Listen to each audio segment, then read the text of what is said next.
Also, Nami is sitting in my chair, hence why I am standing here. So this is the next chapter in Higurashi no Naku Koro ni. What is it called? Himatsubushi. Himatsubushi.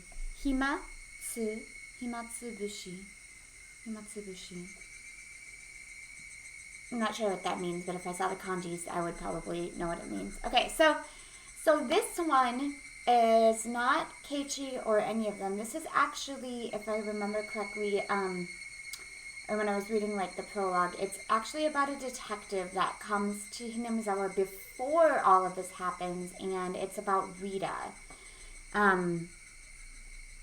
And since in the last chapter we figured out that Rita is Oyoshiro-sama, or like the, or at least that's what they're saying, it'll be interesting to see, and hopefully we can get some clues to kind of form. I want to form what I think is going on with all the clues represented and given to me before we go into the answer arcs. Now, if it's something like he's in a coma, then whatever, okay? But if it's, you should be able to solve, at least I would believe that you should be able to solve all of it from here. And unfortunately, the thing that makes the most sense is that it's actually something supernatural going on here. But you can figure out human reasons for everything that happens, but I actually think it might be a little bit a mix of the two. The two things that are, I know you can't see me when I say, the two things that are really throwing me off in my mystery deduction here is the second book and the thing that happened in the last book. Because, and here's why, is when we went over that little like recap at the end where the characters were like kind of summing everything up for us, they mentioned that everything is the same in each chapter, which, yes, the events that happen are the same, but that's not true, because unless there are, and they said that if you take a certain, like, when you do a visual novel and you make choices and it goes to a different path, and you might lead to a good ending or bad ending. That's what they were talking about, that you might, if Satoko's uncle doesn't come, then Keiichi doesn't become a demon, but somebody else becomes a demon. But I think the things that okay, so the reason the second one doesn't make sense to me is because let's assume that Rita is Oyoshiro-sama, okay? She got killed in the second one. Keiichi told her that he went into the forbidden shed, and she told him that she would take care of it, right? And then her and Satoko were killed and found by Mion and found in the dungeon area. So if that's the case, and she was killed, and the legend about if he's not there, the demons will come out and destroy Hinamizawa, which is the great disaster, then why didn't that happen in the second one? Do you understand what I'm saying? The pieces don't make logical sense. If the same things happen through the chapters, then when I don't think Rita died in the first one. I can't remember actually, because that one was more about Keiichi and Reina than Rita.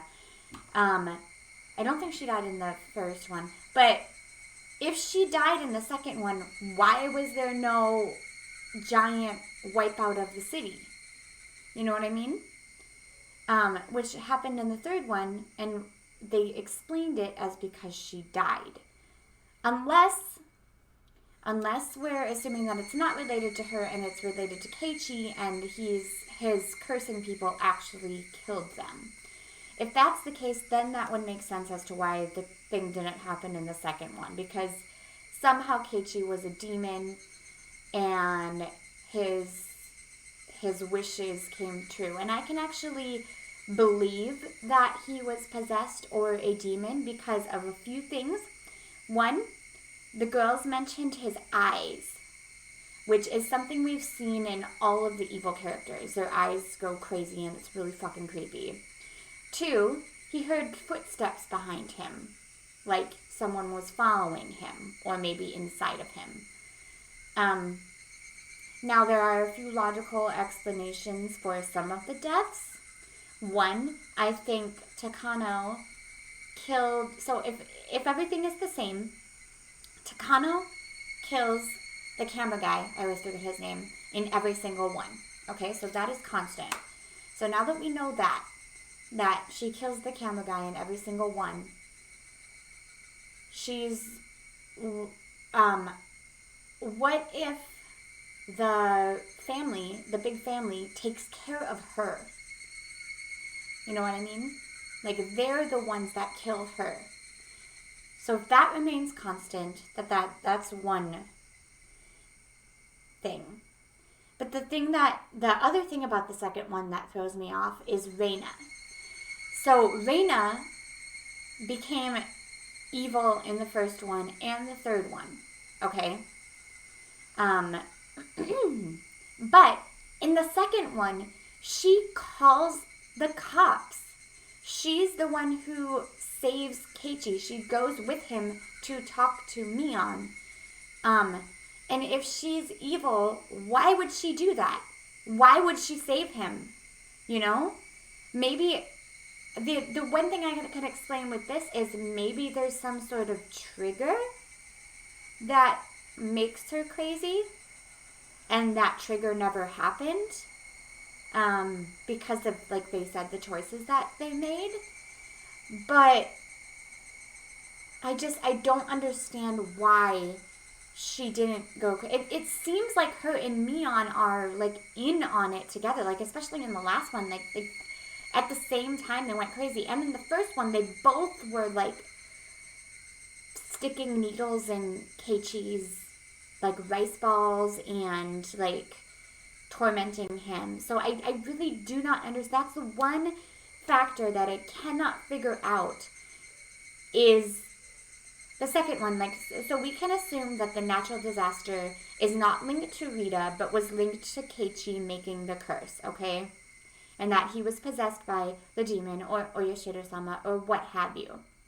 There were a lot of things in the end of the chapter in the epilogue that when the news recorder was recording Keiichi, how like he couldn't have survived. Well, if he was possessed by a demon, and he would have survived, right?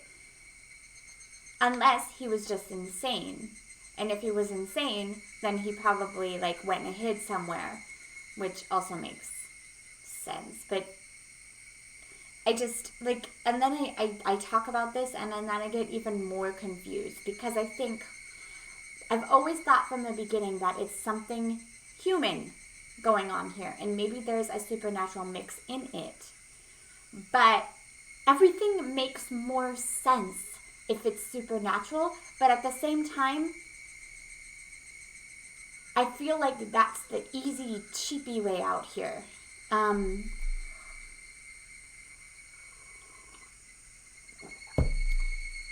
God, that's really good. So let's read this chapter, and then after this chapter is done, we'll try to draw some sort of conclusion, and then we'll go through the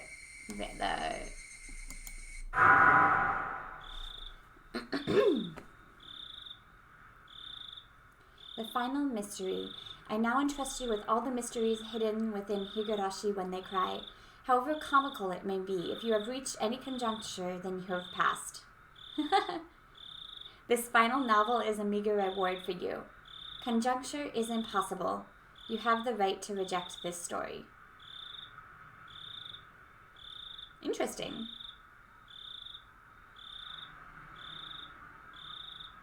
I like that they say that. All right.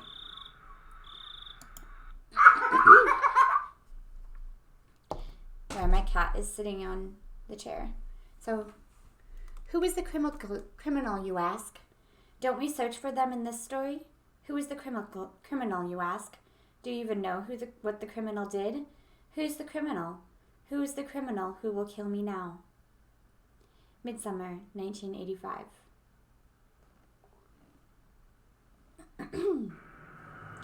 I had misread... Oh, so this is a different character.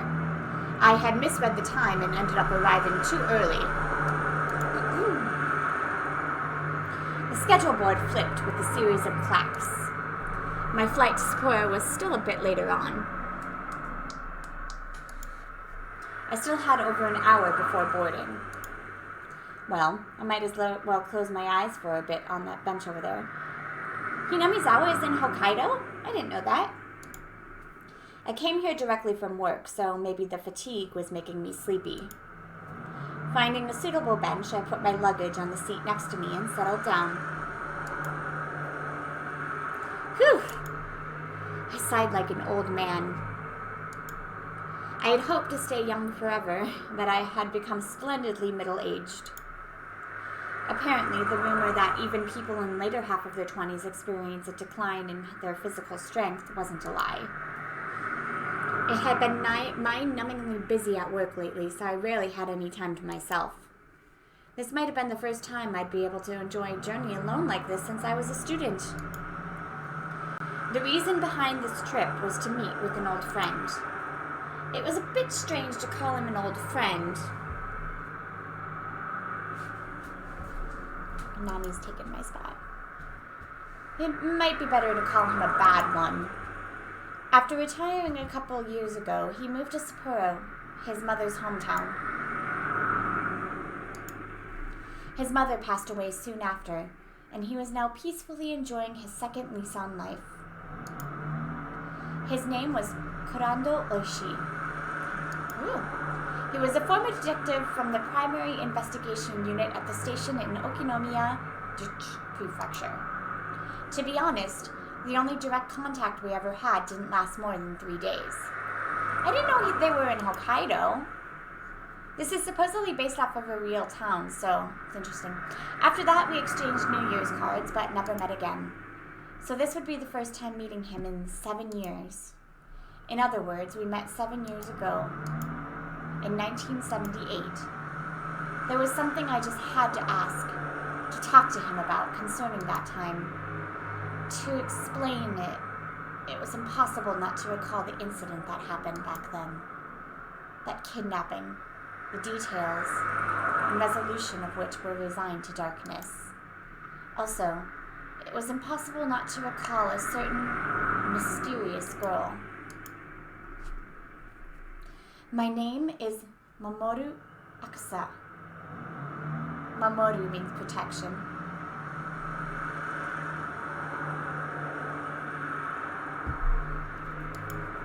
It was a year that had been strangely hot, even though it was only June. That's similar, isn't it?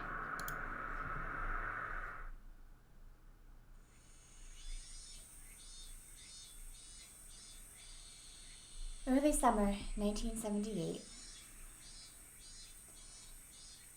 Sayonara, sensei!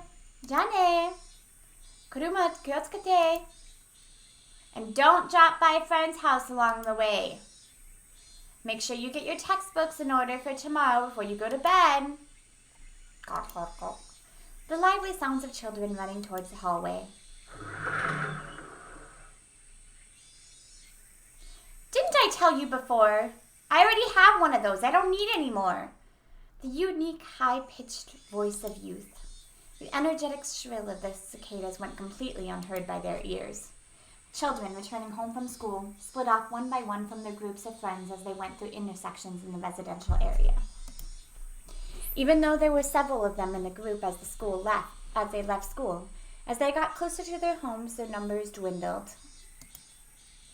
That's why the fewer friends you were walking home with acted as an indicator that you were that much closer to your destination.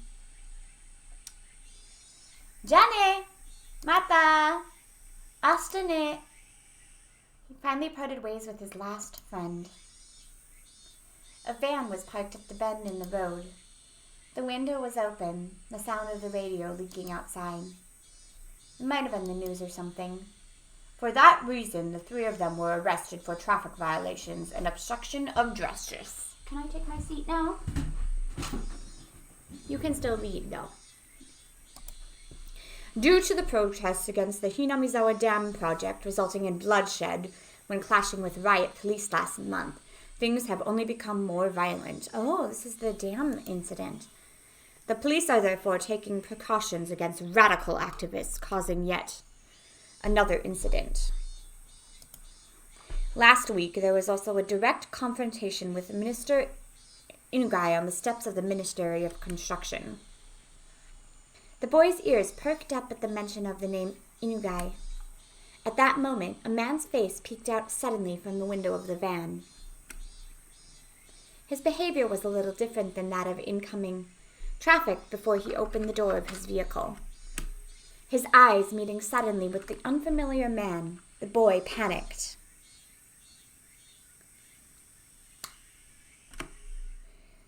Nightingale, okay. Skylark, okay. They've secured the 2 blocks around us. We're good to go. The man in the passenger seat whispered quietly. Nodding in acknowledgement, the man opened the door and stood before the boy. You. Are you Tsushigi Inugai-kun? That would be Inugai Tsushigi-kun? While asking that, the man peered at the boy's name tag. Inugai Toshigi. The name was written plainly there.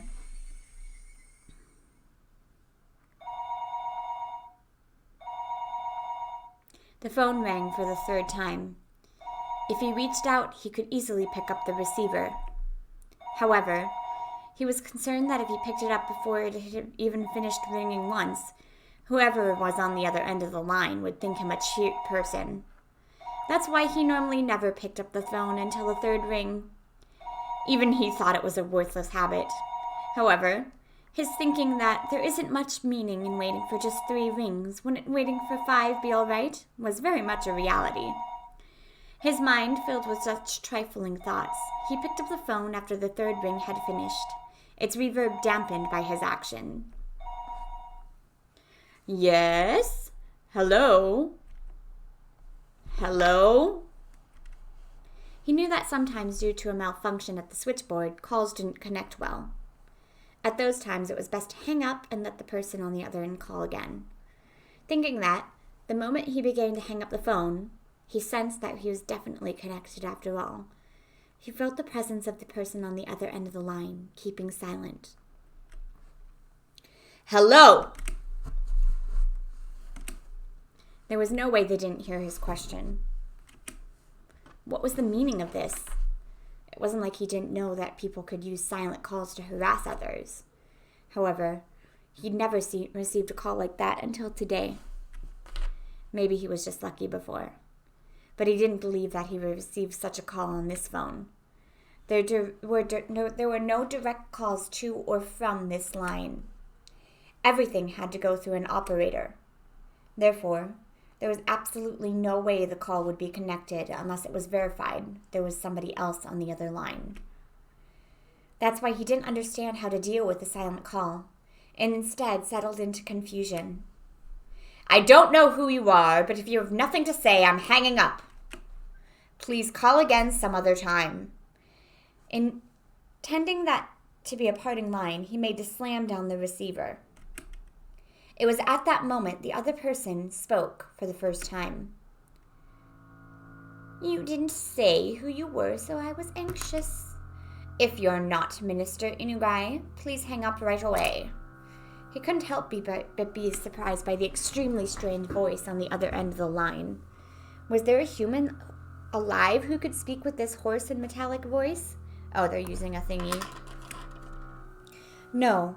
This was a voice he had heard somewhere before.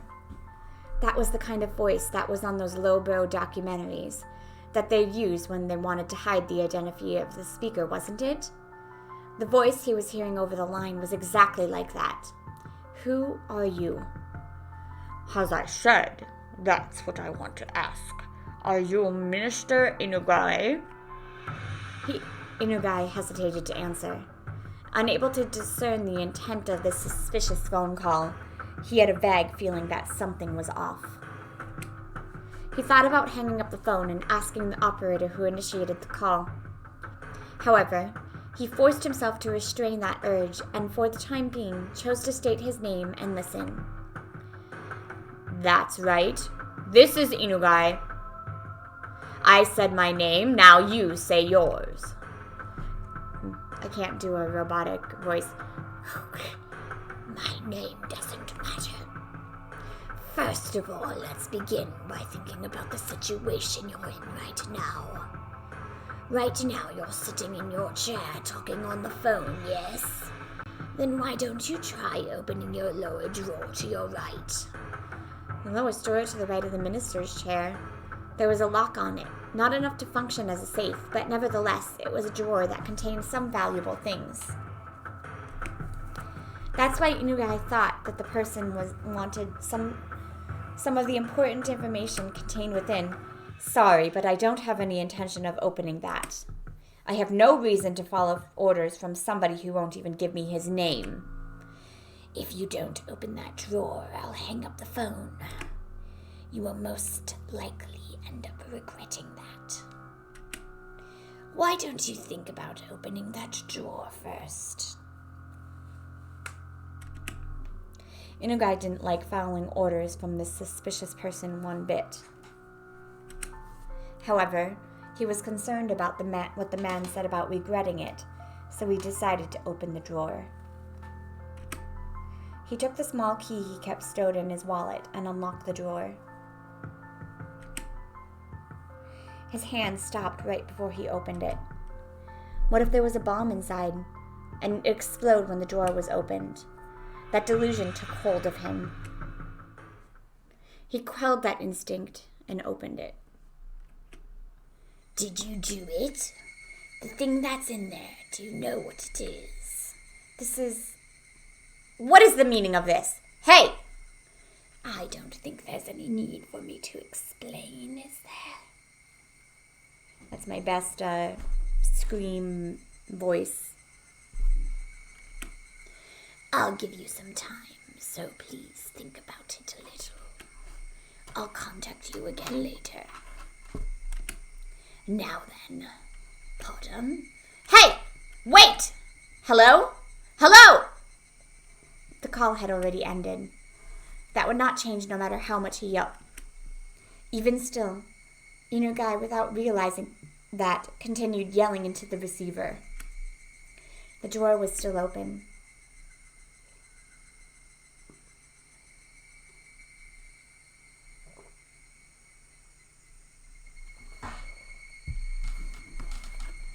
On top of the folders crammed into the drawer,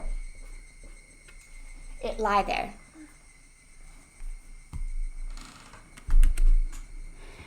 Inugai Toshiki, written in plain lettering on a grade schooler's name tag, just lying there. Enshrined there, completely out of place, as if it were cowering.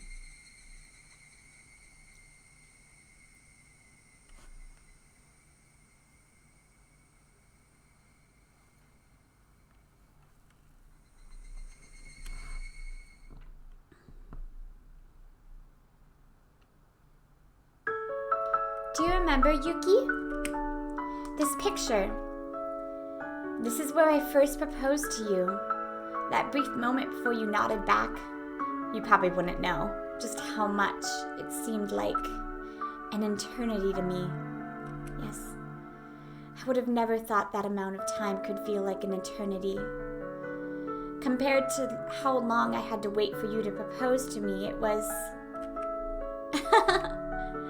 From the moment I met you until today, compared to the time I've spent since I was born, it might only be a brief period, but there were definitely precious, beautiful days that deserve to be called an eternity. That time continues even now, from now on. I wonder if it'll be a boy, or maybe a girl. Either one is fine, boy or girl. Either way, it's living proof that we love each other. If it's a boy, we'll name it after you, Mamoru. If it's a girl, we'll put the Yuki for my name and hers. Thinking about names is so fun that in the end we still haven't decided. There's still time to puzzle. Not that long of a time, actually. You see, Yuki, there's something I have to apologize for today. It's my job. Sorry, it looks like an annoying bit of work has come up. In the worst case, I might not be able to be there for the delivery. It's fine. You have a very important job. What do you do protects the way we live. Compared to you, it's nothing. Please go. When you return, I'll be waiting here with our child. Thank you. Also, I'm sorry. Don't apologize. If you feel guilty, then you can just atone.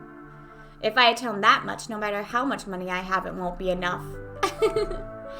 It's a joke. Now go. As I left the room, I bumped into an elderly man. It was Yuki's father. In other words, my father-in-law. Father, I didn't want to intrude, so I waited in the hall. I didn't mean to eavesdrop, but I heard. Go. Yuki is that kind of girl. No matter what happens, she doesn't want to hold you back. I forced Yuki to give up so many things. To put her through this during childbirth. Such an important time in her life, I'm ashamed. If you really feel that way, when you're done with your work, make some time for her. She'll be happier with that than you passing your work off on someone else. Thank you. I know full well you do important work. Be proud in what you do. Yuki's looking forward to your triumphant return. Yes. I jumped into the taxi that was waiting outside. Compared to the time when I first got here, the numbers on the fare meter had grown considerably. It seemed the modest time Yuki and I had spent together wasn't so modest from an objective point of view. Sorry to keep you waiting. Go ahead. No worries. Well then, off we go. The taxi jerked as it changed gears to accelerate, soon burying the hospital my wife was in behind a throng of buildings. If it was to end up as really troublesome ordeal, I probably wouldn't return for quite some time. To call a rookie like me, and on top of that, one who's off duty, it seemed the section chief was calling for all hands on deck. The veteran upper brass gathering on an emergency basis happened occasionally. This was the first time, though, I experienced everyone gathering like this. Whatever was happening, there was no doubt it was going to be something novel. Right when my wife was giving birth. If I wanted to spend the time to curse my misfortunes, I'd be here all day. Even the verdant ginkgo trees lining the street that always brightened my mood seemed to lack some of their usual luster. Eventually, the government office came into view. Briefly holding my breath, I let the feelings of tension course through my body once again. I had to remember the work I was doing was important, necessary, and hard. I composed myself and sharpened my wit. Ready. The taxi stopped in front of the building.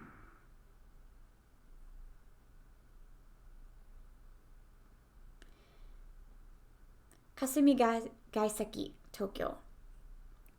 Chief, everyone's here. Akasaka-kun. Could you close the blinds? It's like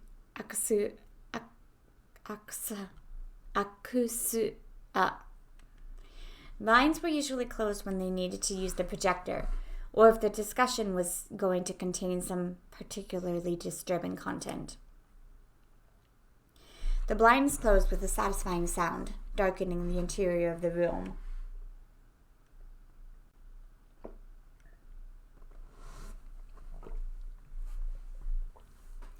Immediately, the inside of the room was completely drained of the pleasant morning atmosphere, leaving behind only the cold illumination of the fluorescent lighting.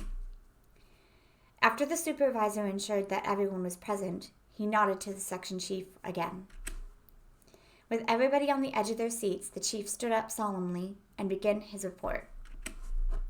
Approximately 48 hours ago, the Minister of Construction's grandson, who is also the son of the chief chaff leaders, is believed to have been kidnapped. It is believed the minister, in an effort to resolve matters amicably, chose not to report the situation to the police and plans to cede to the demands imposed upon him. It seemed that approximately 48 hours earlier, the Minister of Construction's grandson and those of his senior staff members were kidnapped. The reason why it was phrased that way was because the person in question didn't admit it had happened. Based on the results of surveillance conducted on the minister's residence, multiple suspicious phone calls from what is believed to be outside the city took place. The abducted child is said to be under treatment for some illness, but there's no trace of any hospital records or witnesses to such effect. Due to that, and various other reasons, we believe without a doubt that kidnapping has occurred. Here, they omitted the details that brought this incident to light. If you think about it, that meant, no, it can't be in Hokkaido because Keiichi's dad traveled to Tokyo for art business trips. Maybe Oishi went to Sapporo. That was like 7 years. Yeah. If you think about it a bit, that meant that before this incident happened, the minister's residence had been under surveillance already. I won't use the words spied. Of course, there wouldn't have been court approval for this, and it would have been very hard to explain to ordinary citizens. However, it was quite an effective method to catch the wind of incidents like this before they got worse. I'd like for you to understand that dealing with these cases before they become a problem is the job of the Public Safety Division. Why is he just following the demands instead of reporting this to the police? The fact that a minister can't even trust the police, what is the world coming to? It seems the group of perpetrators demonstrated that they have quite a high level of surveillance on the minister themselves when they conducted the kidnappings. Enough to give the minister pause before calling. We'll find out right away if you call the cops, more or less. So it's possible there's a mole close to the minister. Several of the higher-ranking members who seemed to have experience with this kind of thing let out deep sighs. The goals of the perpetrators, the demands, as well as this entire incident are yet unclear. In any case, the possibility that this may grow to threaten national interest is extremely high. If their goal was simply to have their demands met for monetary gain, that would have been nice. However, if this was some politically motivated shakeup, things would get a lot more complicated. Since we're not receiving any cooperation from the victim, that means that we're not privy to any of the details of the threats or demands. Due to the fact we believe there may be a mole involved in this incident, this investigation is highly classified. Only the people in this room know of this. Furthermore, as this case is our utmost priority, we'll be placing a hold on everyone's normal duties. Understood? I have no idea who's talking, so I'm just making up voices. After that, the supervisor continued on, tactfully explaining our course of action. If this incident were to become public, it was possible the minister's political life would be over. I'll spare you the explanation of how the rest of the dominoes would fall, but in the end, support in the Diet would decline, followed by a no-confidence vote and a snap election. And it might even expand communist influences. In other words, we wanted to handle this delicately. Kawasaki and Saiki, monitor communications from the minister and child residences 24/7. Find out what the minister is doing. Report anything that happens. The remaining members, investigate whatever is related to the case as assigned to your units. Focus your line of investigation on the commies, Reds, and Confeds. Don't discount the possibility of foreign involvement either. I've experienced 1 or 2 unamicable situations before. This, however, was the first time I've seen things get so crazy. Several sophisticated conversations were progressing without the involvement of a rookie like me. I didn't intend to be timid, but I couldn't hide my confusion at this unfamiliar situation. And cover that. As for Akasaka-kun, I snapped back to alertness upon hearing my name called. Yes! You investigate the environmental groups that have petitioned the minister. Among them, There's a group protesting the Hinamizawa Dam project that made the papers. Make sure you investigate them thoroughly. I doubt this is an act of some citizen group, but we have to eliminate every possibility. Understood! So those opposed to the Hinamizawa Dam, it's probably best if you go to the location personally. Get some information from the local authorities. They're a fairly radical organization, so the Public Safety Division there should have them marked as well. Understood! I'll head over there. Your wife, she's almost ready to give birth, isn't she? I apologize for the timing of this, but I'm counting on your cooperation. We can't take our own time with this, so we just have to brute force it with our boots to the ground. Yeah, I know.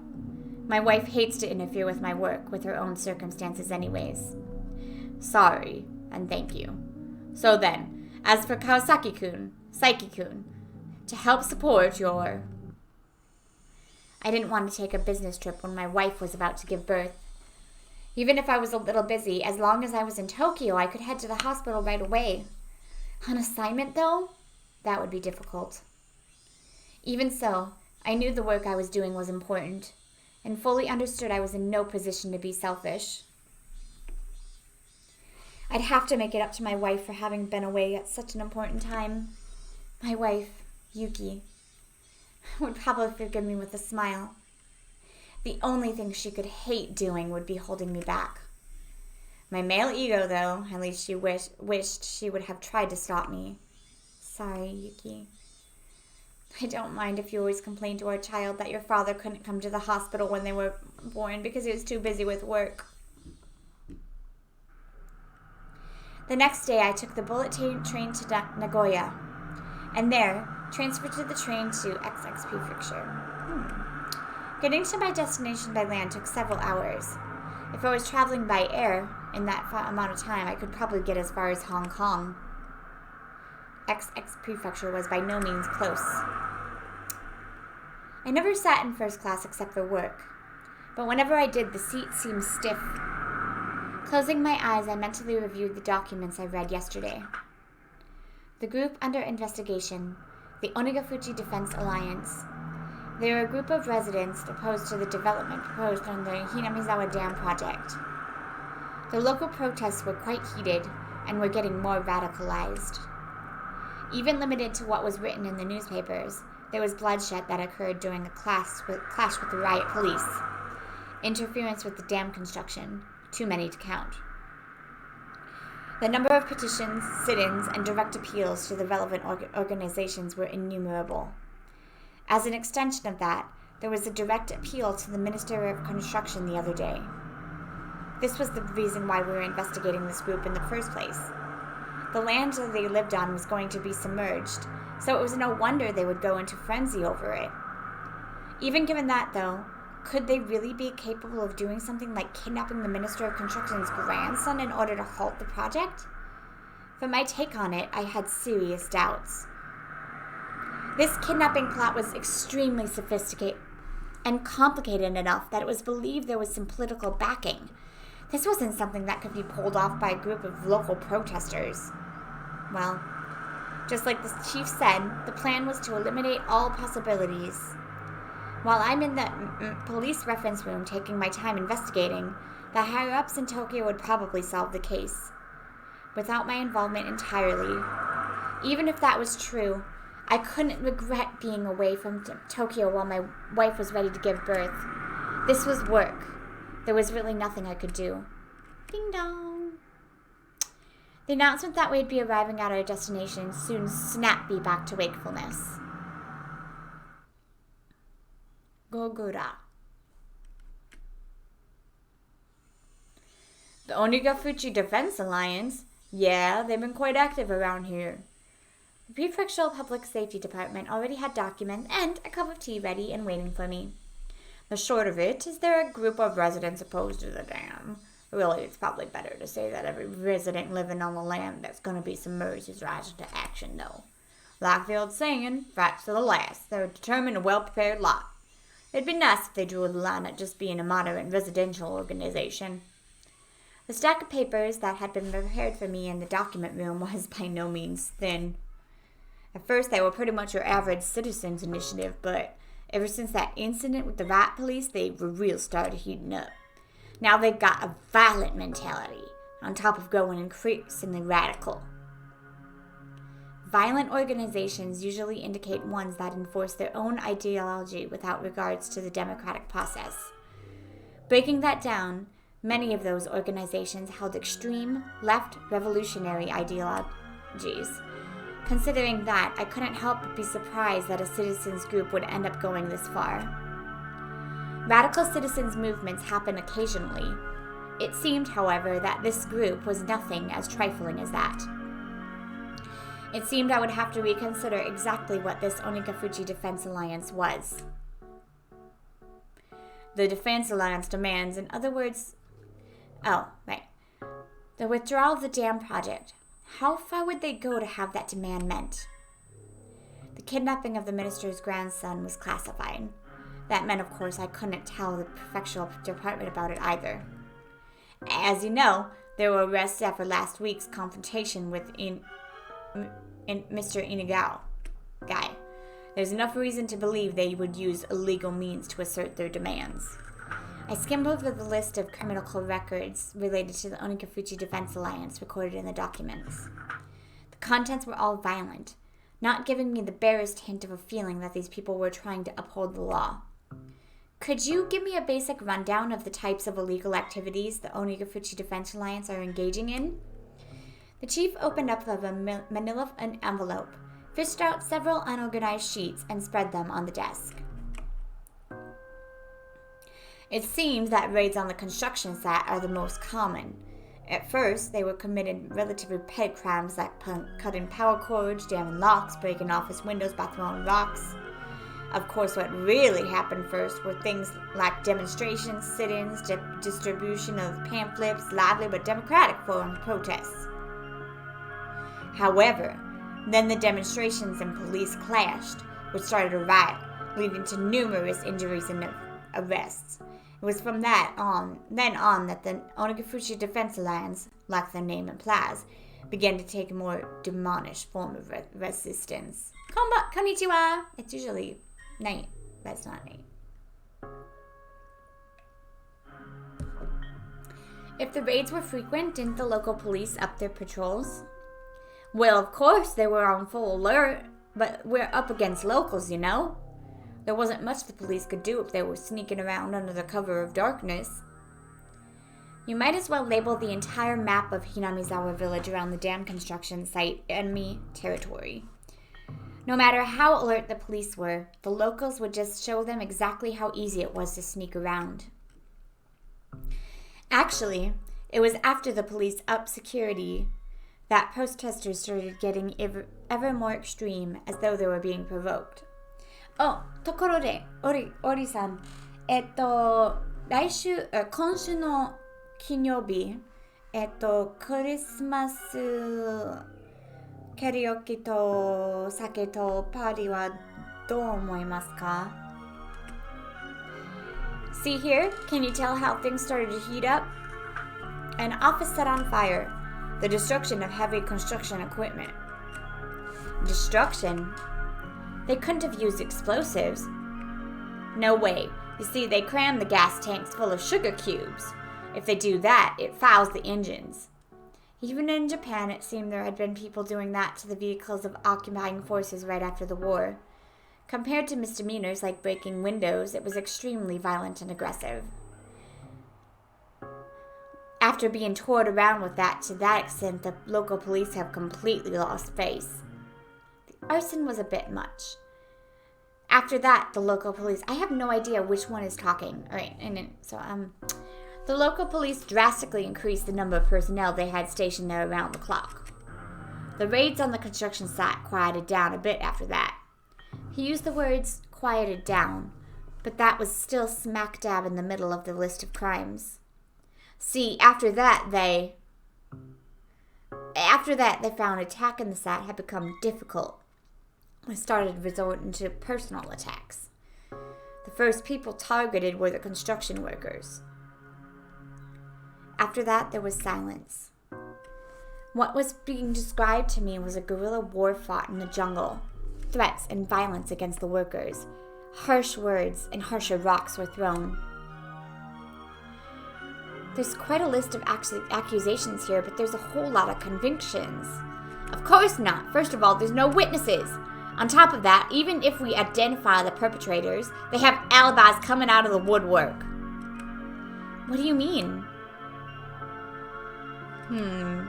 Take, for example, you're walking around Hinamizawa when a certain man stabs you with a knife. You remember that person clearly and even know his name and address. However, the knife doesn't have any fingerprints on it and there's no other physical evidence. Well, you'd think this would be a run-of-the-mill case of assault, wouldn't you? In Hinamizawa, though, it's a perfect crime.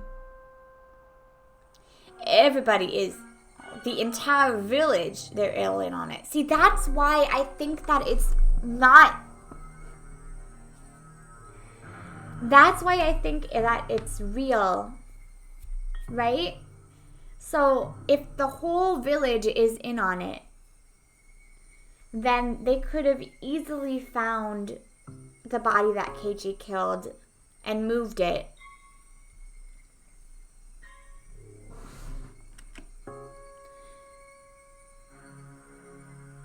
To protect the man who was the perpetrator, they'll get their story straight and prepare an alibi.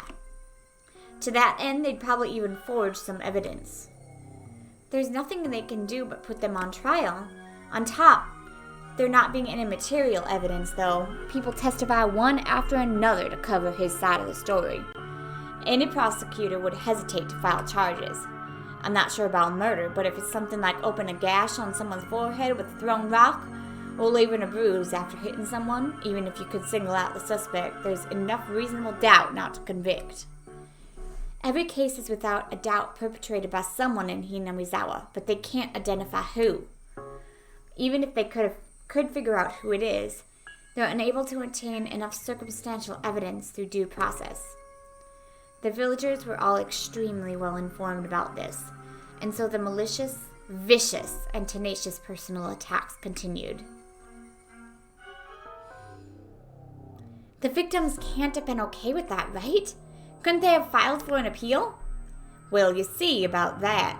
Everybody on the inquest committee didn't want to get involved with something so troublesome. They won't stick their noses into anything related to Hinamizawa. The inquest committee is comprised of a random selection of local residents. In the event the prosecutor fails to get a conviction, they have the power to order a retrial. It's a system designed to assert the will of the people on the actions of expert prosecutors in the legal world. In this case, however, being composed of local residents has backfired. They don't want to get involved? Why? How do I explain this? You could say they're afraid, since it's a little special there. Special? Is it an outcast community? No, it's a little different from that. Well, just think of it as them being afraid. It's a little hard to explain it. Oh, there's an easier way. Wiping his forehead with a handkerchief, he opened a file labeled as a list of members of the Onagafuchi Defense Alliance. The power of the Onagafuchi Defense Alliance, you see, is the fact that they could count many among their members who are influential in neighborhood areas. Could you take a look at this? I looked. What I saw startled me. Prefectural and municipal assembly members, staff members of the Chamber of Commerce, an executive of business association, an executive of town council association, and a PTA liaison. There were more than a few people with a lot of say, both locally and in neighborhood regions. Around here, you could pretty much expect your actions to be observed by those against the dam project. If you said something in its support, who knows how it would work out to your disadvantage. In any case, every town in this area is being held by the throat by someone from Hinamizawa. This list of Inquisition Committee members is undisclosed, isn't it? There has to be some measures in place to make sure they'd avoid retribution, no?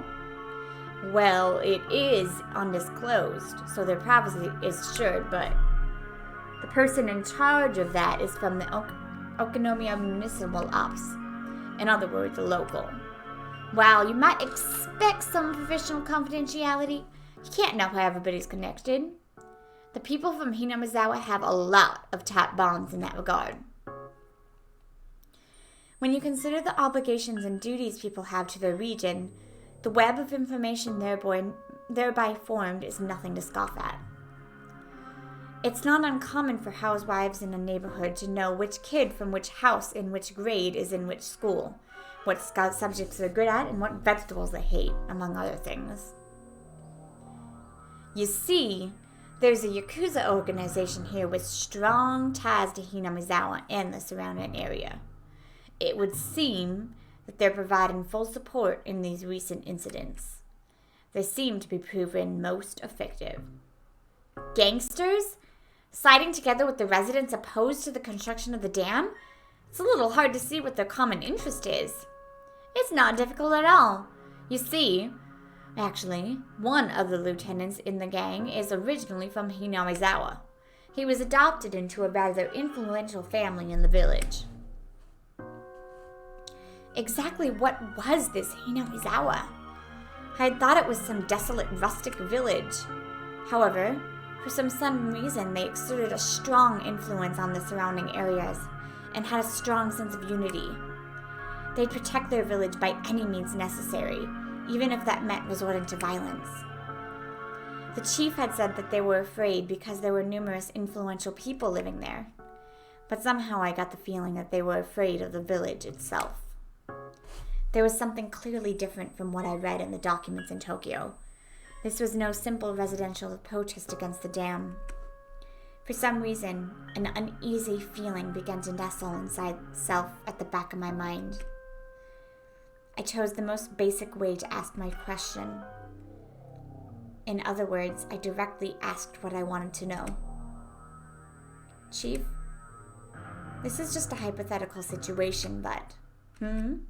This Onikafuchi Defense Alliance, in order to halt the dam project, do you think they could, say, threaten someone important to accomplish that? The chief replied immediately, "It's possible. Truth be told, they have already gone to municipal and prefectural offices, as well as local offices of Ministry of Construction, and done things that could be construed as intimidation. Several of the workers' families have also been reported that they've been followed around by some suspicious people." Well, that would make sense. To halt progress on the dam, they've raided the construction site, destroying heavy machinery and lighting the construction office on fire. If they didn't have any qualms about doing that, threats and violence against people related to the dam would probably be no problem. But that was it. Even your everyday hoodlum could use threats and violence. However, this time it was the kidnapping of a minister's grandson, an abnormally high-level crime. Not only was pulling off the kidnap difficult in the first place, but so was maneuvering to have the ministers surrender to their demands immediately. There was no way this was the work of amateurs. Did these people have the power to enact this large of a crime? That was the heart of the matter. Was the Onikafuchi Defense Alliance an organization capable of pulling this off? In order to ask that question once again, I chose the most basic method. Again, hypothetically, do you think they could kidnap a relative of someone of political importance? There's no way they could pull something that big. That was the answer I most hoped for. If that was my answer, my work was as good as halfway done. I might be able to get back in time for my wife. That was how it was supposed to be. The chief, without a hint of hesitation, replied, "They just might. There's no telling how far they'd go." Sorry, Yuki. It seemed my work wouldn't end so simply, after all. I thought he died. But in the first chapter, it said he's 7 years ago, and it seemed like it was in the future. Oh, Akasaka-kun. Good work. How's the information How's the information gathering at the ex-prefectural office? It's coming along. It seems I'll be able to meet with their local public safety department, so I'm planning on heading that way. How's the investigation in Tokyo? The others are progressing along, but the number of groups we have to investigate are countless. Time isn't really a luxury. There were no doomed developments at this time. No matter how suspicious the Onikafuchi Defense Alliance was, if they solved the case in Tokyo, my job was done. It looked like my wishful thinking wouldn't come to pass. Hanging up the phone, I let my gaze drift outside the window to the valley of unfamiliar buildings. Akasaka-san. A car you can borrow just returned. I'll take you to it, so follow me. Ah, thanks. He showed me the elevator to the underground parking lot, where a battered sedan was waiting for me. That the steering wheel kept drifting to the left was a little concerning, but it would be enough to get me around for a while.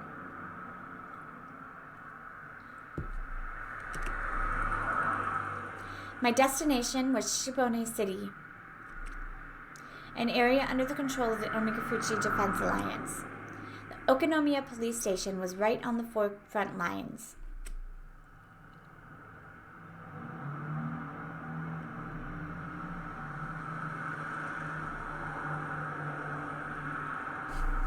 I can see how my download is doing.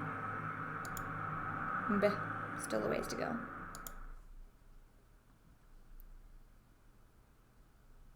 Alright, let's take a brief pause here. Okay. Shibone City was, as far as provincial cities went, rather behind the times. Okinomiya, recessed in the mountains, was even more remote. With little change between the seasons, all that was left was the tepid passage of time. It made for a rather drab town. There were no tourist attractions or local delicacies. Without even a strong regional industry, it was simply dull. Just looking at the monotonous and peaceful townscape, it was hard to catch a glimpse of the radical resistance of the Onikafuchi Defense Alliance. The atmosphere of boredom didn't hint of the Okinomiya police station being on the front lines of the dam conflict, nor of the numerous incidents that I heard about at the prefectural headquarters. Ohayou gozaimasu. Are you here to pay a fine? No, I have an appointment with Motodai-san from the Public Safety Division. Please tell him it's Akasaka.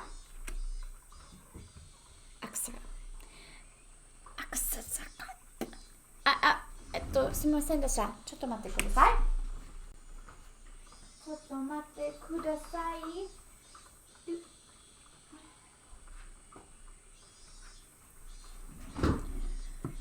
The clerk, who thought I was here for a parking violation at first glance, after fumbling with the unfamiliar extension number, told the person on the line they had a visitor.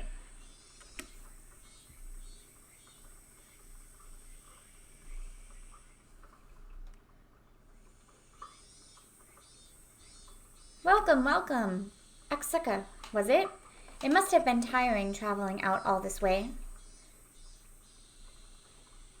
それは誰ですか? I tried to reserve a reception room, monsieur, but the counselor suddenly woke up and chased me out. I would hesitate to call what we were a conference room, as it was very small and cluttered. The cramped space was packed.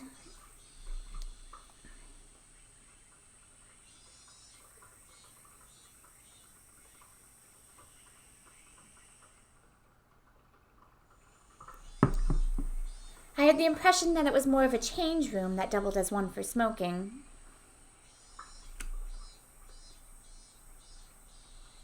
Huh? Don't correct my Japanese speaker.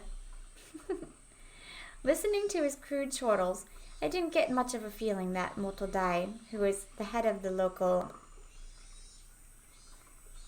public safety division, was much of an intellectual. But I knew that, in exchange, he had both... Oh, you're making a joke. No, I was speaking in Japanese for the dude in the book. You're making a joke. I get it. You're making a joke. 冗談を作ってみました。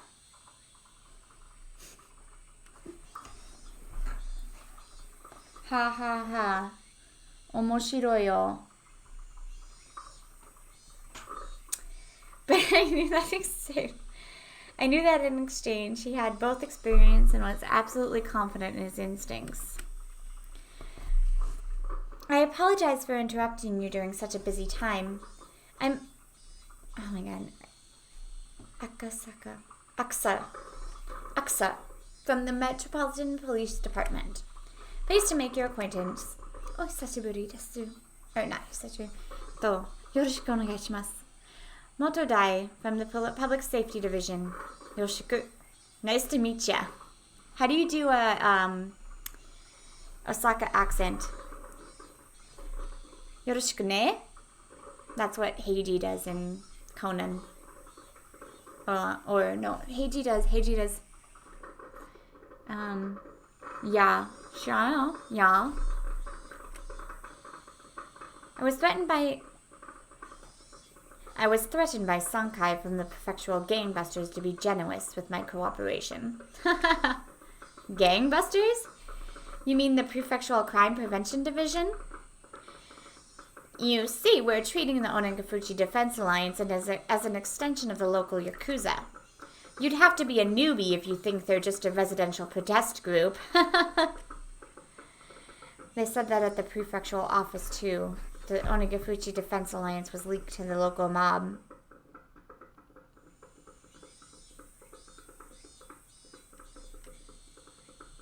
If I recall correctly, the adopted son of somebody influential was a lieutenant in that gang.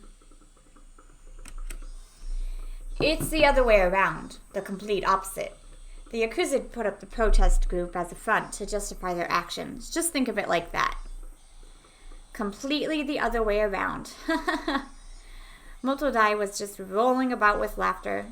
This was slightly different than the info given to me at the prefectural office, but somebody embedded locally would be more knowledgeable. While we were talking, occasionally some people who seemed to be detectives would come in and change.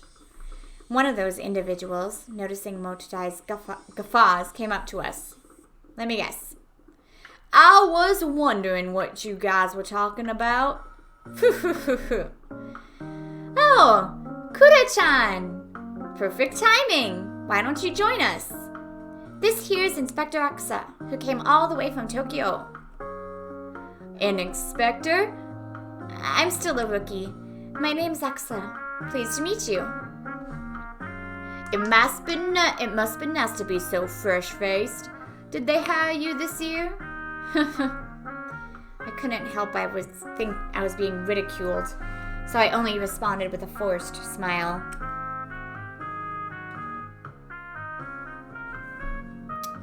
I could tell that this new person was like Motodai, the type who had confidence in their instincts and experience. I really didn't like those types of people. Let me introduce you, Akasaka. Akasa-san. This is Oishi. I can't get over his name. From our investigative department. Regarding the S-file you were asked about, he's familiar with it. S-file? S for Sonozaki. If something is an S-file, it means it has something to do with the Sonozaki family. Something of a code name. Sonozaki?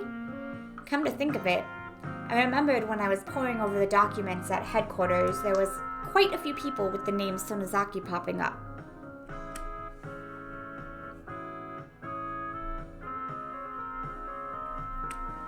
I'm pretty sure they're the treasurer. The two of them were surprised when I rattled off what post that Sonozaki held. After a moment, both of them erupted into laughter. Akasaka, was it? You're quite the studious one. Could you be you memorized all the central figures in the Alliance? I wouldn't say I memorized them exactly, but I've at least read the list of Onagafuchi Defense Alliance executives. Then who are the president and vice president? The president is the mayor of Hinamizawa, Kei Kimiyoshi. His name is Kei. The vice president is the priest of the local shrine, Furure. The treasurer is O Sonozaki. The auditor is Makino. The liaison is Y Kimiyoshi. The PR head is Y Sonozaki. Ha ha ha! Akasaka, you're pretty good. The pay sucks, but you want to work here? You're just the type we're looking for. By the way, Yoshio Sonozaki is the head of the youth department. So close! The head of the public relations is actually Tadayoshi Sonozaki. Feeling like I wasn't being complimented at all, I started settling into an uncomfortable mood.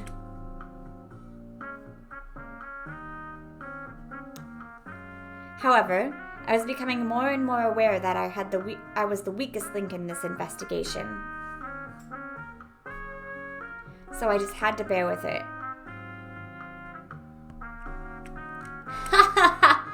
I didn't mean to make fun of you. To make up for it, why don't I show you around the village? For someone with no feel for the area like me, it would be a great help. I couldn't have asked for more. In the end, the Onigafuchi Defense Alliance is nothing more than an alias Hinamizawa is using to deal with the outside world. I think getting to know the village would speed up your work. How about it? The residential movement, in other words, held influence over the whole region. So the leader of the movement was the leader of that influence. Just like that, the thought process in the region would become the overall personality of the movement. Just like Oishi had said in order to learn what they were really like, this regional force behind the dam protests, getting to know the village was the quickest way. If you would! Nodding back without skipping a beat, Oishi laughed in satisfaction and stood up.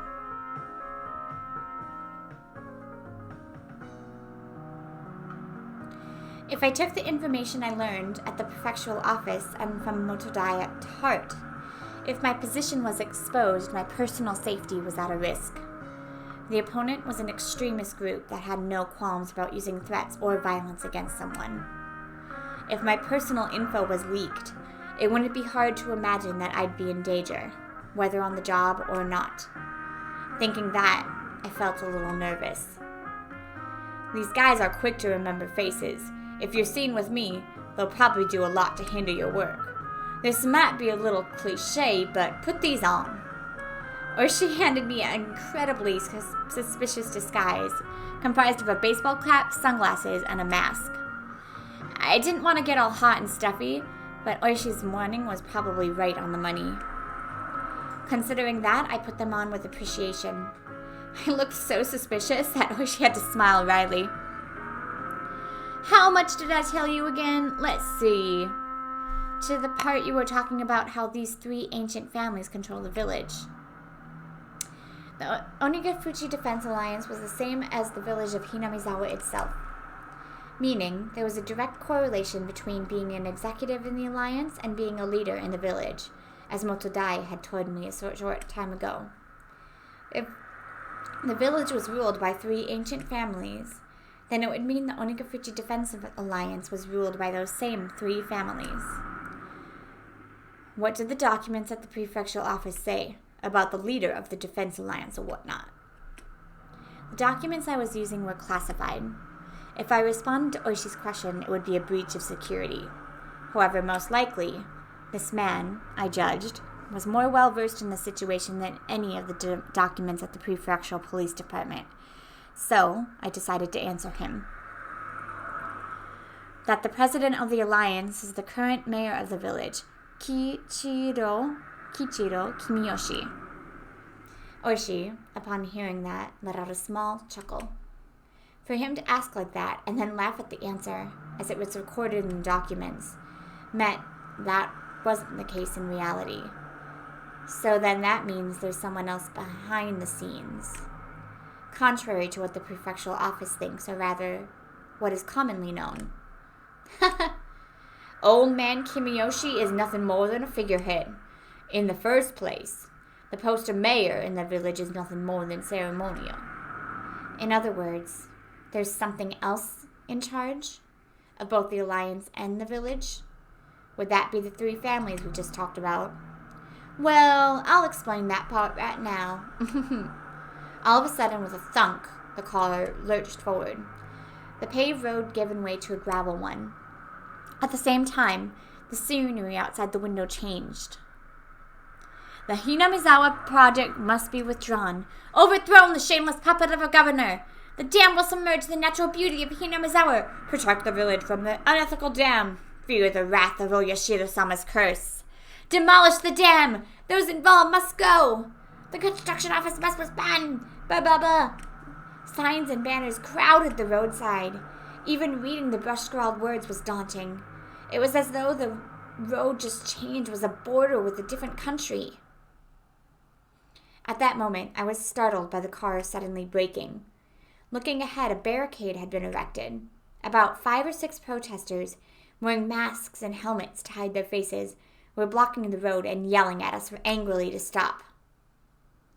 What is this? A checkpoint? These guys never learn. Oishi snorted as he rolled down the window and leaned out. Hey, you guys can't be blocking the road like this here. As Oishi glared at them with a malicious laugh, their visibility faltered. Clear the way. We can't get by like this. Who would have thought that it was Oishi's car? That panicked thought seemed to make them lose their presence of mind. And if it was your car, Detective, we wouldn't have been so rude. Detective, what happened to your usual car? Is it in for maintenance? Something like that.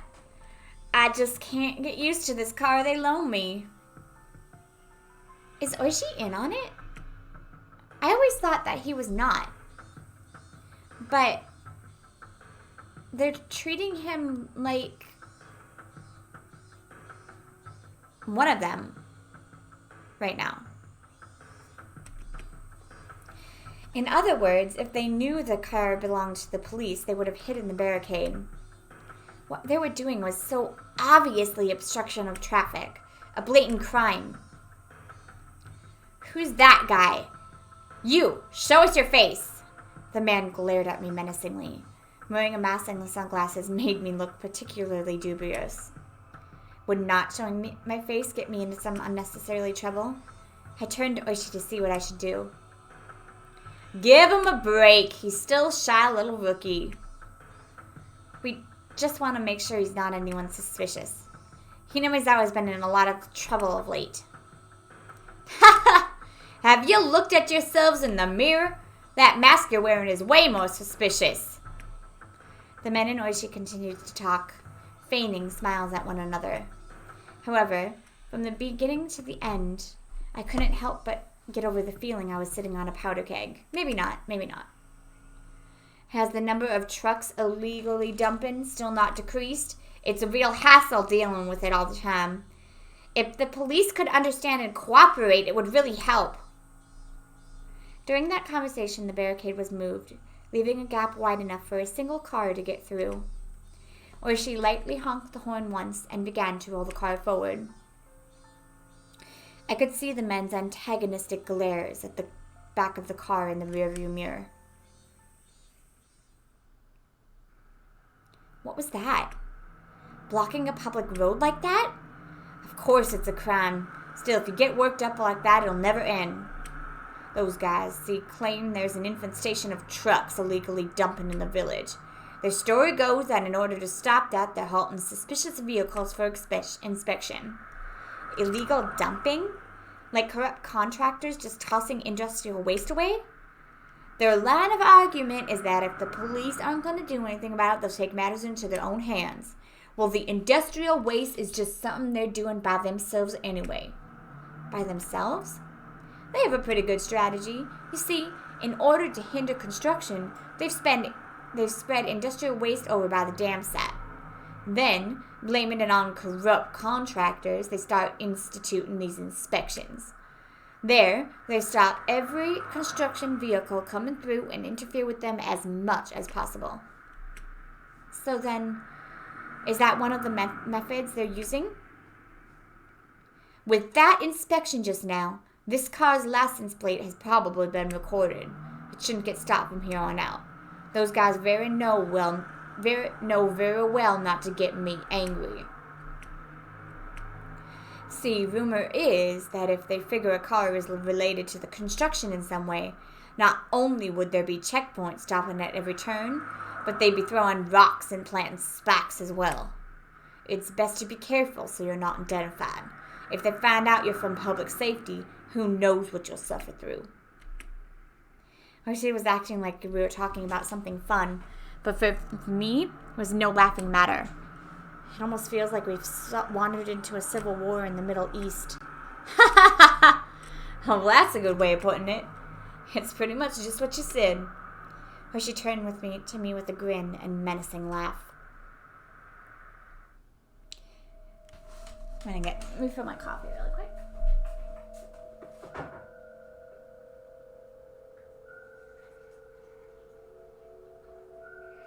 My sister sent me my favorite coffee creamer, and I'm probably going to drink it all today and not regret any of that decision.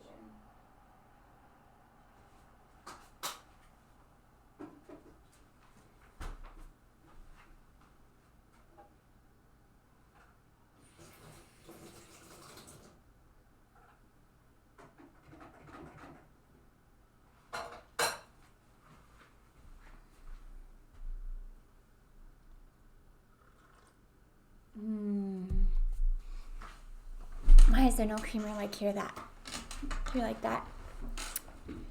You see, this here's a war zone. The car slowed down a bit as it went down a narrow road through some farmland. You see that house in the forest over there? That antiquated one? Looking at where Oishi was pointing. There was certainly an old, traditionally designed house. That belongs to the mayor, Old Man Kimiyoshi. You could say it belongs to the main Kimiyoshi house as well. There's a lot of branches, but they'd be one of the three families. The three families? The ancient families that control Hinamizawa? That's right. And one of the others is the Furude family. See, the thing about that is I thought that the three families were behind it, but Rita keeps getting killed. Like, almost every chapter she's gotten killed. And the mayor also got killed in one of them. Their house doesn't even have a single branch, and all that's left is the head priest's family. Right over there's the shrine. He's the priest there. By the way, the Defense Alliance office is on the grounds of that shrine. The office of the Onikafuji Defense Alliance. If these guys were the enemy, that would make the shrine their stronghold. Can we go look over there? The shrine's the Furude family's private property, you see. Being police, we can't set foot there without a warrant. See, they've gotten a member of the Diet with ties back to the village backing them up. Basically, being the police has its strengths and weaknesses. Well, even when we talk about the three families, that's something from long ago. Way back when those three families used the hold councils to decide things about the village. Meaning it's different now? You've got a pretty good nose. That's what I'd expect from an academic. The car braked to a halt with a squeal. Ahead of where we stopped were several signs. Private property, no trespassing. Beware, poisonous snakes. Danger, turn back. Intruders will be charged an entry fee of 100,000 yen. That's probably wrong. Ichiman, no, 10万 yen.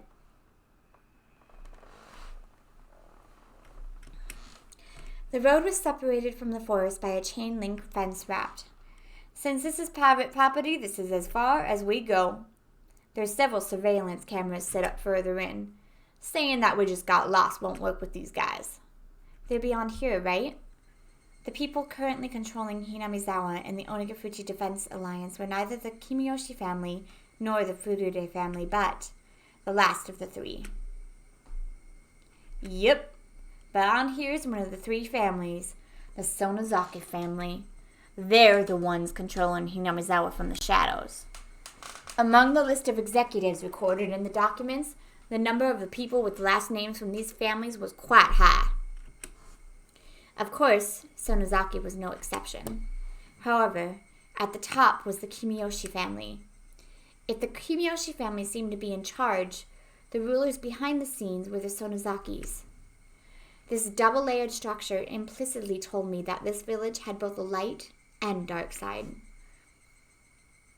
The current head of the Sonozaki family is an old lady named Oryo. She has enough clout that you could call her Empress Sonozaki.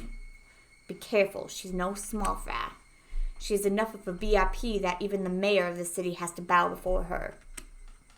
Well, in Hinamizawa and the surrounding area, their relatives amount to a block of several thousand votes. No politician could disrespect for that. In other words, that would make her the actual leader, right? You've got it. With those words, Oishi pulled out a well-worn cigarette box. The suspected kidnapping of the minister's grandchild and subsequent threats. Were these part of a hidden plot by the Onagafuchi Defense Alliance in order to have the Hinamizawa Dawn project cancelled? You came all the way from Tokyo to investigate this, didn't you? Huh? Yeah. That's right. Something the matter? Then is it related to that direct appeal incident with Minister Inuga? If that's the case, then public safety has marked him on a watch list. Something like that. Having you guess that so quickly makes this easy. While exhaling out cigarette smoke, Oishi smiled broadly, like I just pulled a good one on him. Or so I thought. His smile disappeared. That's a lie, isn't it? Huh? I mean, the direct appeal putting them on a watch list. That's a lie, isn't it? Or she knew there was no way that Tokyo HQ would dispatch an investigator over something as minor as a direct appeal. If they were to dispatch someone, it had to be for a more dire reason. He had figured out as much. I thought of myself as the type person who doesn't let things show on their face. In front of his watchful gaze, however, I felt that what I was thinking was laid completely bare. Or she silently lit another cigarette, as if waiting for me to interject during this awkward pause. I see. So this was a veteran's detective way of getting someone to spill the beans. But as long as I realized this, there would be nothing more. If I didn't open my mouth, I wouldn't have to lose anything. All I had to do was stare out the window. You really are bad at hiding things, you know. Being so young and earnest isn't so bad. Or she smirked as he twisted out his third cigarette, when I tried not to let him notice I had yielded completely. At first, I thought I had won, but at the very least, Oishi had ascertained that I was hiding something, meaning that I might have ended up marching to his tune. Oishi started up the engine once again and began to move the car. If you'd just be honest with me, I thought I might have been able to help you. How would you help? If the cat was out of the bag, I might as well use it to catch some mice. Well, depends on what we're talking about, but I might be able to set you up with someone who's knowledgeable about the goings-on with Hinamizawa. An informant? I see. Is that what you call it? Why are you interested in my case? Well, I'm the same as you. Isn't our business to know things? Being able to meet with Oishi's informant was an extremely compelling opportunity. We were looking to recruit someone familiar with the area to collaborate with for intelligence. In the end, there was no better method for finding people than asking. We were always taught, however, that the rank-and-file police were no better than monkeys. Unlike us, they were careless with confidential cases. We looked down on them like they'd run their mouth off in a drunken stupor. where she was an outlaw, even amongst them. And here I was lost in whether or not I should tell him about the kidnapping. This informant, exactly how knowledgeable are they? If you're from public safety, you would know, wouldn't you? Something like that is something I can't just tell you. Protect your sources. That was the first principle of dealing with confidential information. In that regard, it seemed that Oishi wasn't one of those monkeys. Should I trust him, ask for his help, or not? It's just you work for the feds and I work for this prefecture. I don't think our jobs are that different. I think I can help. However, I had trouble believing that this crafty old man would simply help me, just like he claimed. I find it hard to believe that someone of your standing would help me out without strings attached. Well, it's not like I'm completely without an ulterior motive. As I recall, you guys have space in your budget allocated to pay informants, right? Something you don't need to submit a receipt for. Just a little bit of that would be the cost of meeting with the informant. In other words, give the compensation earmarked for the informant to you first. Well, it helps that the details of this deal are so clear-cut. He certainly was something else for being able to brazenly state his ulterior motive like this. Rather than doing this out of the kindness of his heart, everything was a lot clearer if he was being compensated for this deal. I felt he was the type of man who was good at these backroom dealings. Don't misunderstand me, please. It's not me that needs the money, it's the informant, okay? Well, in regards to payment, I'll be handling it. When do you want it? Right now would be good. If you don't have it, tomorrow works as well. I pulled out a wallet that was different than my personal one. The price was pretty much fixed on what kind of information I was paying for. In this case, the payment was up front. Also, considering the fact I didn't know what kind of info I would get, I shouldn't pay too much. When I suggested that, Oishi stretched out his hand and tightly grasped the contents of the wallet. At times like this, it's best you not be so stingy. It's alright, it won't go to waste. I understand. I won't be stingy. And what kind of information are you looking for? Depending on what you want, how we approach this will probably change. You swear you won't spread this information to anyone else. I can't swear as much. I'm the same as you.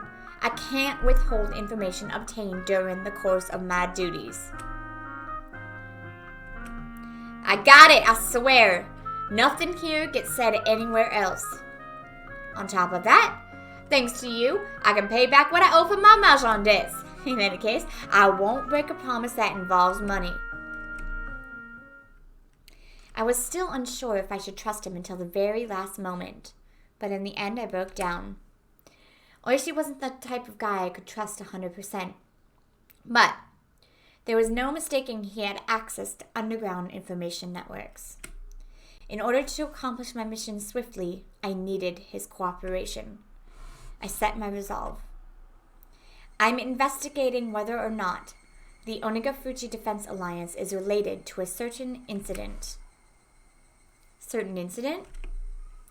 There is a possibility that the Minister of Construction, Inogai, is being coerced by someone. Saying there's a possibility is a kind of roundabout way of putting it. It appears there's a mole close to the minister. And due to that mole, the minister has been monitored quite thoroughly and was seemingly forced to cede to their threats right away. None of this was reported to us or the police. I see. So that's why you're saying there's only a possibility he's being coerced. In that case, isn't it a little strange?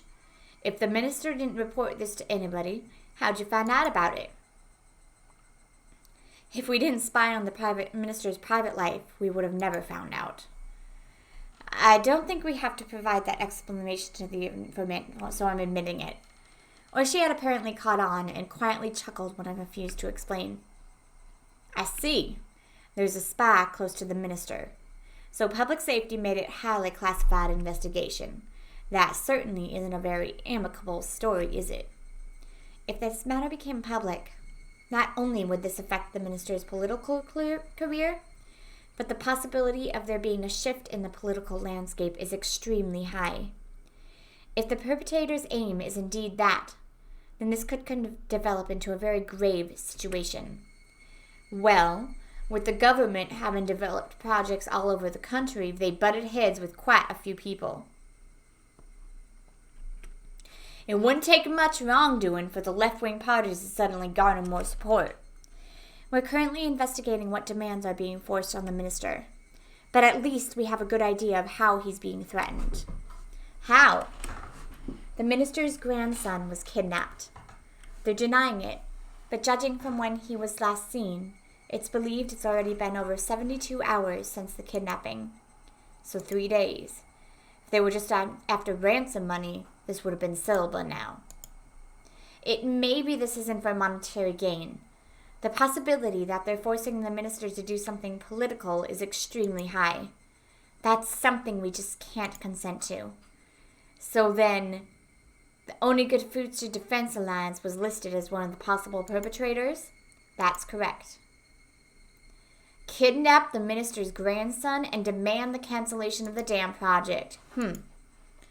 What do you think, Oishi? From your point of view, do you think that's possible?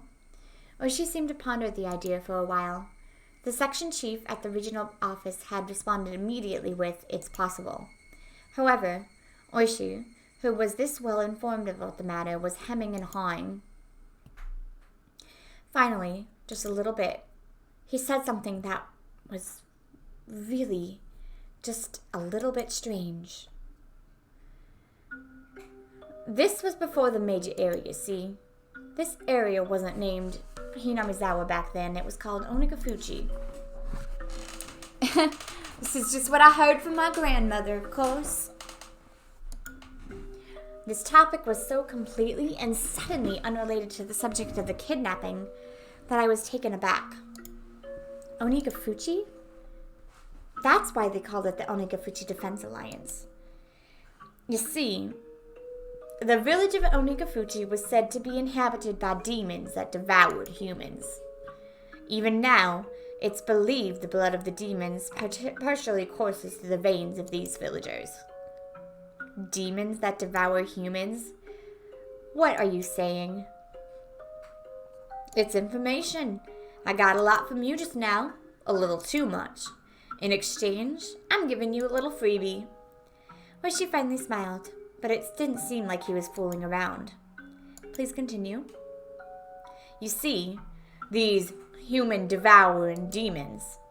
Normally, they were revered as Taoist transcendents and lived tucked away from the rest of the world.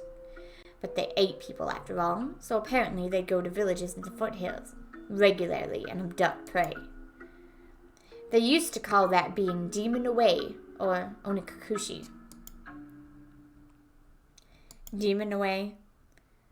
It was the first time I'd heard such a peculiar phrase. However, I felt something slightly ominous from this horrifying tale of demons abducting people in order to eat them. Look, you know how there's a common phrase, spirited away? When people suddenly go missing one day, they call it that. When the same thing happens around here, they call it being demoned away. How does the old tale relate to the matter at the hand? Oh no, there's no direct relationship. I'm just making small talk. It's just... The car shook. At some point, the gravel road had changed to a paved one. Just what? That around here, the phrase demon away is somewhat of a code for disappearances and kidnappings. I just thought I'd mention that. I don't know if this has anything to do with the kidnapping. Well, there's no deep meaning behind it. It's just, there's that little bit of history. Onikakushi, human-eating demons coming down from the foothills and abducting their prey. Then, in order to cancel the dam project that threatened to submerge the village they lived in, did they demon away the minister's grandson? Then, had they already made an example out of the minister's grandson and eaten him alive? It's a bit of an interesting old tale, isn't it? If you set foot into the demon's village without reason, you'll promptly be captured and eaten. So don't go near Onagafuchi. Kids these days wouldn't have these superstitions, would they?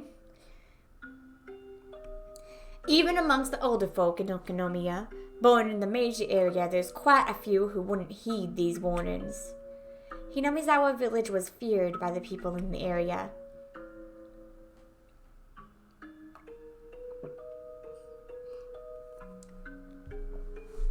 I recalled that piece of information I heard from the Prefectural Public Safety Division. In any case, we're in the boonies out here. It's kind of suspected there'd be some superstitions around. Somebody from Tokyo like you, Akasa, probably couldn't even begin to imagine it, could you? A man aiding demons as the price for violating the sanctity of their village? Kidnapped the minister's grandson and swallowed him whole. That ludicrous idea flew through my head. It was so absurd. I was half disgusted with myself. Wish it was just teasing me. Stupid. So stupid. Come to think of it, by then, I may have already been seized by the curse of that dubious village. For me to realize that would take a little more time.